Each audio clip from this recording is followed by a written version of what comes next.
Nous sommes à Montpellier, à l'Institut agronomique de Montpellier, pour une démonstration en fait de forage de sondes géothermiques dans le cadre d'un projet qui est développé par Dalkia pour le compte de l'Institut avec un partenaire qui s'appelle Drillit.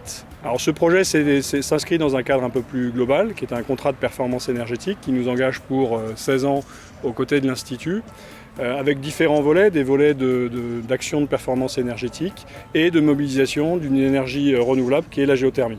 On a 650 studios en résidence étudiante, on a 1700 étudiants qui sont dans des salles de cours, on a des chercheurs puisqu'on accueille des équipes d'INRAE, du CIRAD, de l'IRD de l'université. C'est la ville dans la ville ici, hein. Enfin, les gens ne connaissent pas, mais on a un très beau dispositif et très gros campus. On va avoir une réduction d'émissions de gaz à effet de serre par 47%, donc c'est notable.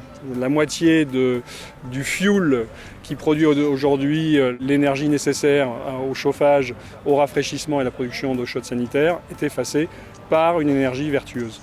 La géothermie, c'est une solution qui est magique et qui est très performante puisque déjà on peut la mettre en œuvre sur tout le territoire. Tous les sous-sols sont forables et tous les sous-sols sont géothermiquement exploitables. Il existe différentes formes de géothermie, donc à chaque projet on peut adapter une géothermie.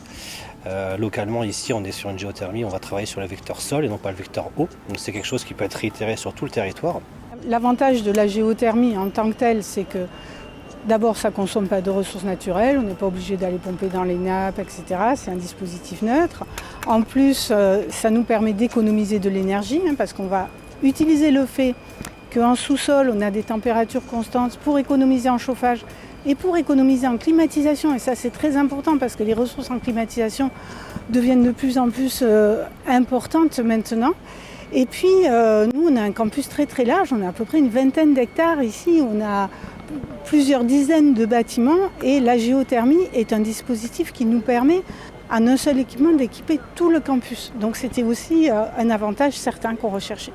Alors la géothermie en France, on va dire ça comme ça, c'est un peu moins d'1% de la production de chaleur sur les réseaux. Donc vous voyez, c'est assez peu.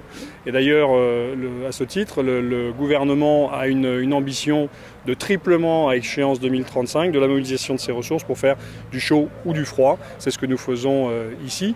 La géothermie est un réseau qui est enterré, donc vous n'avez pas d'impact visuel et sonore. Vous ne participez pas à la montée en température des zones urbaines puisque quand vous rafraîchissez, vous ne renvoyez pas d'air chaud dans l'air ambiant, donc vous ne favorisez pas les fameux îlots de chaleur urbains. C'est une énergie qui est locale, renouvelable, en économie circulaire, avec des acteurs locaux. Globalement, on tutoie le bonheur, hein. Il y a tous les acteurs et tous les indicateurs qui sont réunis pour réussir le projet, donc c'est super.